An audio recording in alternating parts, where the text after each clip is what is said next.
Order! Order! You are an incorrigible delinquent at times. Behave yourself, man!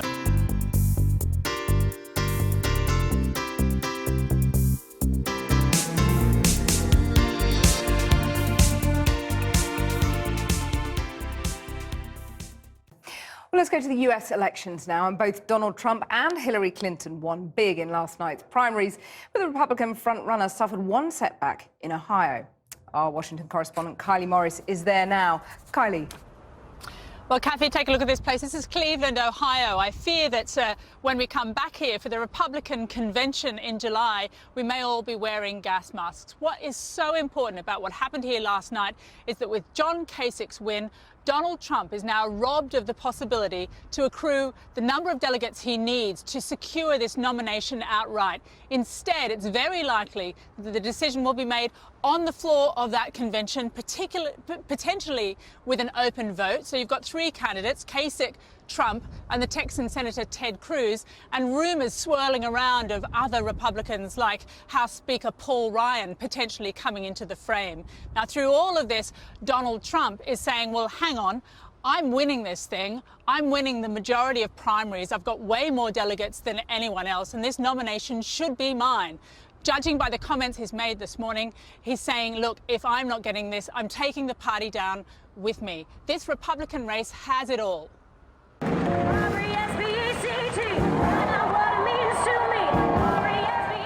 Last night's result not only gets John Kasich a little respect, it showers him in a lot of love from the establishment of the Republican Party. With his win, the second-term governor of Ohio just put a roadblock in the path of Donald Trump's surge to the White House. What's astonishing is that it is this guy, the mild-mannered Midwesterner, Mr. Apple Pie, who refused to engage in any Republican theatrics, and he's the last one standing. Our job as people who want to be decent and live good lives is to dig down and understand that purpose and never underestimate our ability to change the world in which we live. This is all I got, okay? This is all I got. And all I can say is thank you from the bottom of my heart. We are going to go all the way to Cleveland and secure the Republican nomination. Look at me, I cried, I missed you. Have you really been crying? Yes. Why have you been crying? I'm so excited, so happy, and so proud of Ohio, and so proud of Governor Kasich. He's a spiritual man, he's a good family, he's a great leader, and I trust him. You know, on the world stage, what's going on in politics here is not what I want my country to stand for and to be represented around the world. Governor Kasich. Governor Kasich, what's next for you? What's next now, sir? While the governor's too busy celebrating to take questions, his chief strategist tells me the Kasich win blows the Republican convention wide open, even though Donald Trump has a clear lead. Is there going to be a rebellion on the floor in Cleveland if people try and take this away from Donald Trump? Nobody's trying to take anything away. He hasn't earned anything. You have to win a majority of delegates to get the nomination. And if you don't have a majority, you don't get the nomination. That's not how Donald Trump sees it. His view is more, give me the nomination and no one gets hurt. We're way ahead of everybody. I don't think you can say that we don't get it automatically. I think you'd have riots. You know, I'm representing a tremendous, many millions of people. By voting for Donald Trump, you are saying to America that I'm not satisfied with the status quo? One of Mr. Trump's supporters in Ohio told us if the Republican Party doesn't give him the nomination, he should run against them as an independent. Because the Trump train is moving along, and they don't seem to be able to stop it. And so they're pulling out all stops and saying, well, this is what we have to do. We have to maneuver. We have to do whatever we have to do to prevent him from being the cabinet. And it's not fair. While the Republican race intensifies, for the Democrats there's an emerging clarity. Former Secretary of State Hillary Clinton won all of yesterday's primaries, though not by much in states like Missouri and Illinois. In fact, if you listen carefully, you can hear Bernie Sanders' influence in her talking points. We're going to stand up for American workers and make sure no one takes advantage of us. Not China, not Wall Street, and not overpaid corporate executives.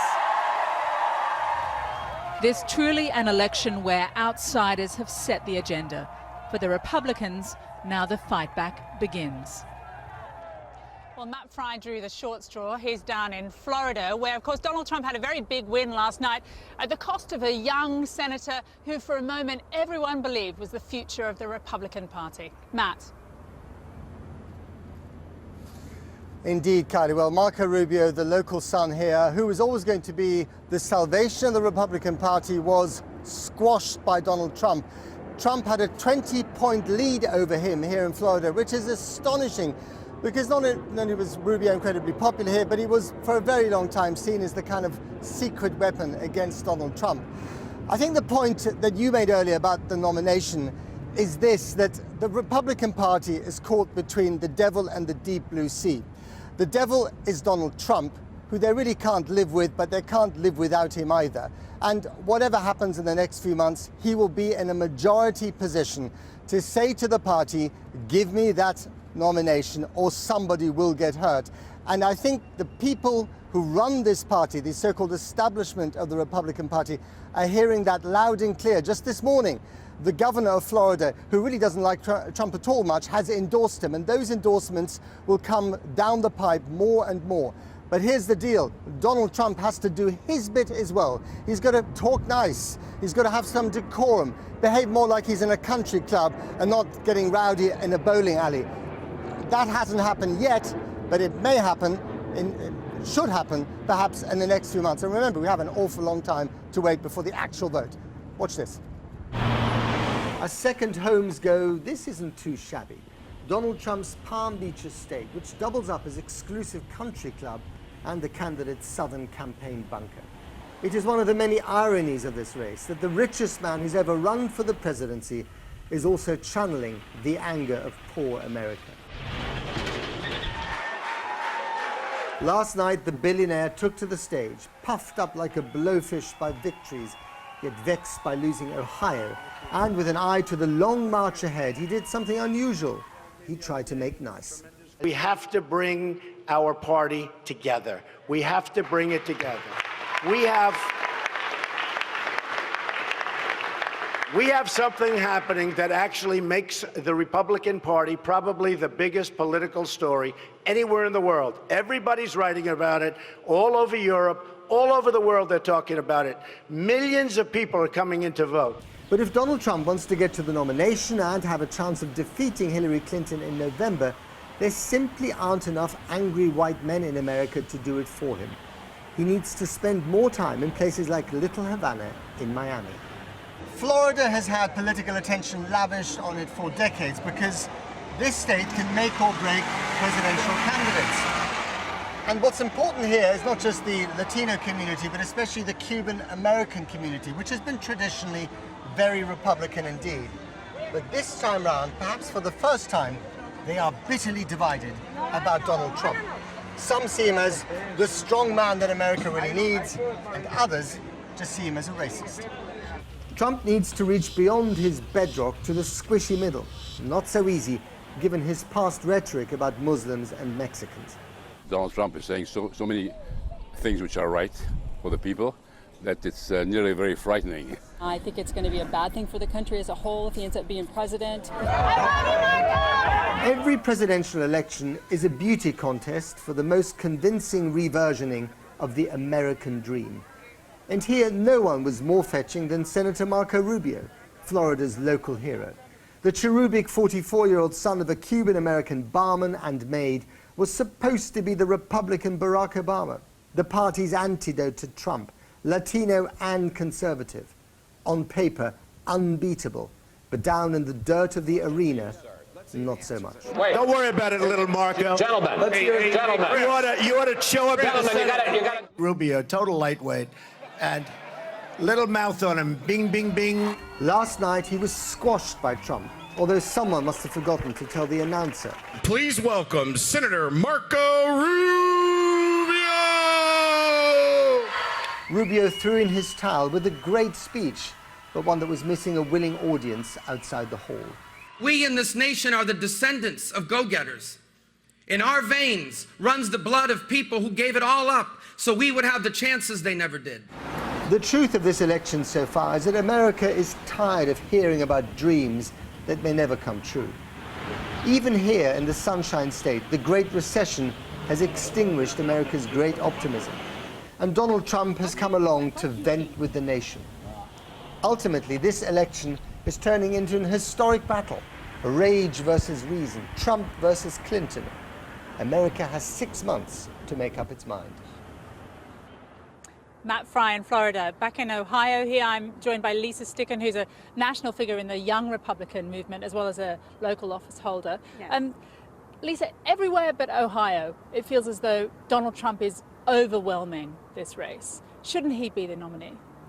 Well, Ohio is one of the critical states in a general election. As they say, as Ohio goes, so goes the nation. So no presidential nominee has ever won without Ohio. Particularly Republicans need Ohio. So it's an important state. But this is the only primary John Kasich has won. Does he really deserve to be up on the same level in an open convention alongside Donald Trump, who's won multiple primaries, and even Ted Cruz?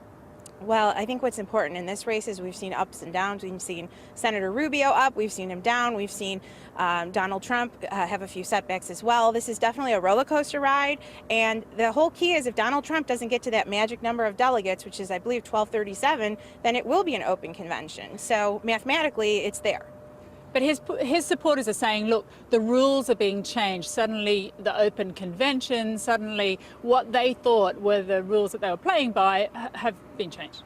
That's not true. There's always been a threshold number you've needed, and it makes sense because if you have multiple people running, you can't have some person come in with a smaller number. You need to show strong support in the party. But ideologically, there's a huge split, isn't there? You have people who are very angry, who say Donald Trump best represents their interests, and then you have more, if you like, predictable conservatives, establishment conservatives who want to see more of the same. How does John Kasich, for example, actually win over those very, very angry supporters to his side? Well, what's important is John Kasich is a governor in Ohio. He's not in Washington, D.C. currently. Yes, he was a congressman, but he has a record here in Ohio of jobs, growth, and I think that's why people are angry. Okay, Lisa Sticken, thank you very much for joining us. That's all we have time for now. It's back to you in London. Thanks. Kylie, thanks very much. I've been getting away with it all